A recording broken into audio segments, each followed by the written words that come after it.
Question of the week, my friends. What do you think of the justification that some people have used for committing crimes? I'm thinking of Lori Vallow Daybell by using the example of Nephi killing Laban, being obedient to the Lord. Tell me what you think. We're going to come back to that in just a minute. But first, let's dive into this week's Come Follow Me storyline with some terrible art. This week, we're studying 2 Nephi chapters 31 through 33. And chapter 31 finds our beloved Nephi living in the land of Nephi about 40 to 50 years after he'd left Jerusalem. And he's writing on the small plates and getting pretty darn near the end of his record. But before he finishes writing, he makes sure to share the doctrine of Christ, including repentance, baptism, the gift of the Holy Ghost, and enduring to the end, one more time. Chapter 32 is Nephi taking a big old spiritual magnifying glass and seeing straight into our hearts. Being a prophet, Nephi could perceive how future readers, that's you and me, would be thinking and feeling as we read his words. And knowing we might struggle with some of his teachings, he emphasized the importance of listening to and speaking with Heavenly Father through regular prayer and studying Christ's words. And last, 2 Nephi 33 is the end of Nephi's record. And Nephi is standing up for Jesus as usual by inviting us to believe his words and especially to believe in Jesus Christ. And that's what's happening in Come Follow Me this week. Okay, friends, it's time to investigate, and we're actually going to be changing things up. So investigate is now going to be the section where we find out what's true or false, which feels better to me. Investigate is like, get your little detective cap on, Sherlock Holmes, and we're gonna investigate what's true and what's false. We're gonna find the evidence there. And then the V section is no longer verify. I'm so excited about this, you guys. It is going to be verse mapping. Now, you might have no idea what verse mapping is. It's not really common in the church. It is a powerful way to dive into a single verse and really become a scholar of that verse and have it affect your life. And so we're gonna start verse mapping together every single week. But first, let's get back to investigate.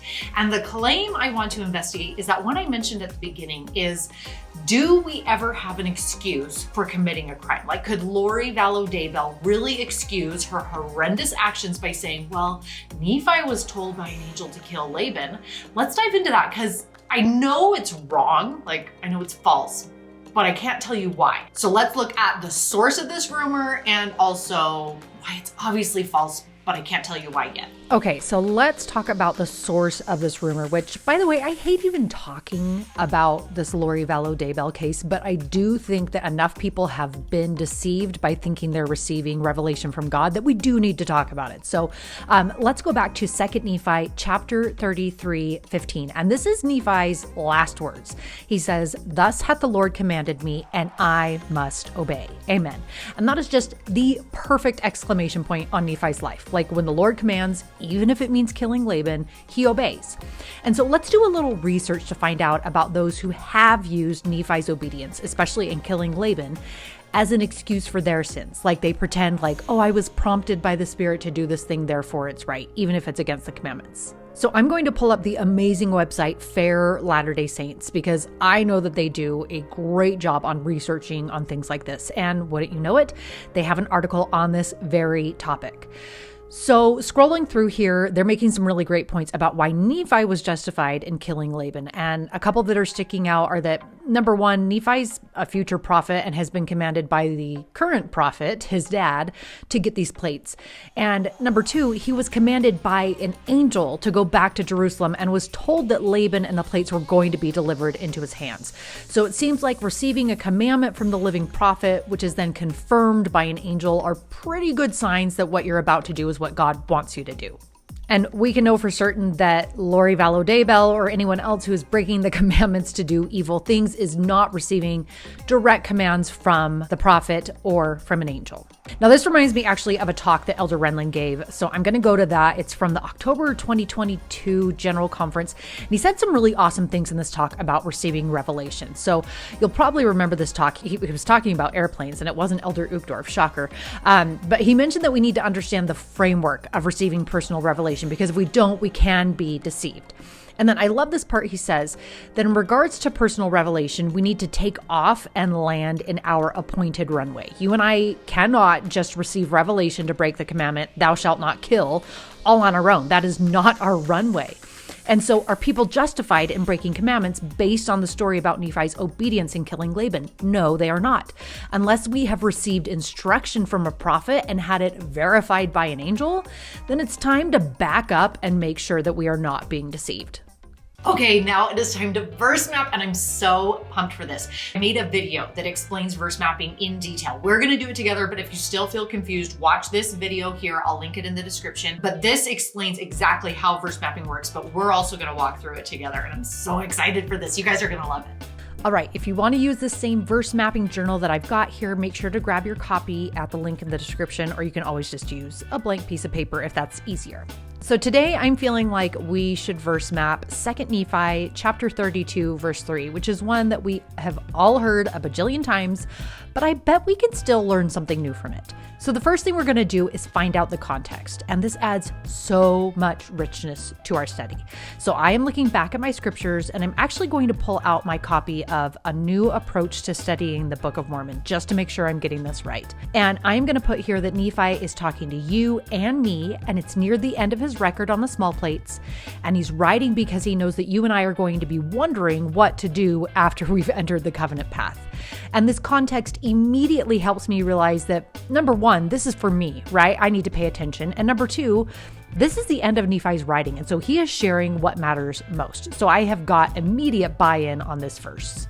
Now we're going to interpret. The first thing I'm going to do is just write out the words of this verse. Feast upon the words of Christ, for behold, the words of Christ will tell you all things what ye should do. Now that all seems pretty simple, but I am going to highlight and interpret some of the key words and phrases in that verse just to see what I can find out. Okay, first is that word feast. Now I am grabbing my 1828 Webster's dictionary to find out what that word meant at the time Joseph Smith was translating the Book of Mormon. And the definition that is really sticking out to me is when it says to be highly gratified or delighted. So I'm writing that over here. Next is the phrase words of Christ, and I don't think I'm going to find that in the dictionary, so I am opening up the internet and Googling that phrase and writing LDS at the end. And wouldn't you know it, my first search result gives me the definition I want. The words of Christ are the scriptures, inspired words from prophets, and the Holy Ghost.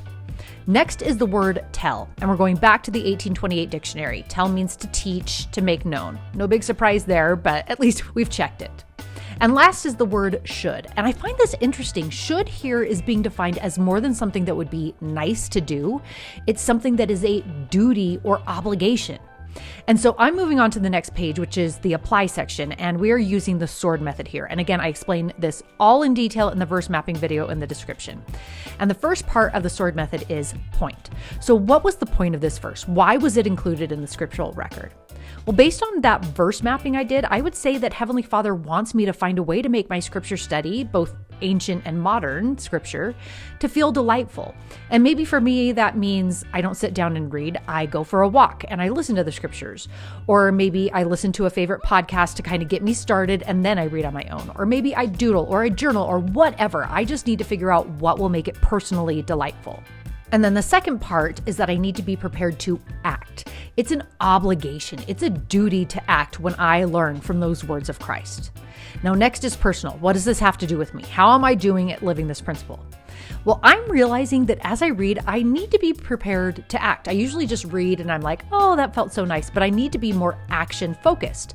And so the last part of the sword method is adding power by taking action on what I've learned. And this is a tiny, 5-minute or less goal. And so my goal is that when I do my personal study later, I am going to start with a prayer asking God to let me know as I read what he wants me to do today. And then the very last part is that I make sure to put all of this amazing information in my scriptures so that I have it there forever. And that's it. You have just verse mapped 2 Nephi 32 verse 3, and you are an expert on that verse. All right, and last we have evidence.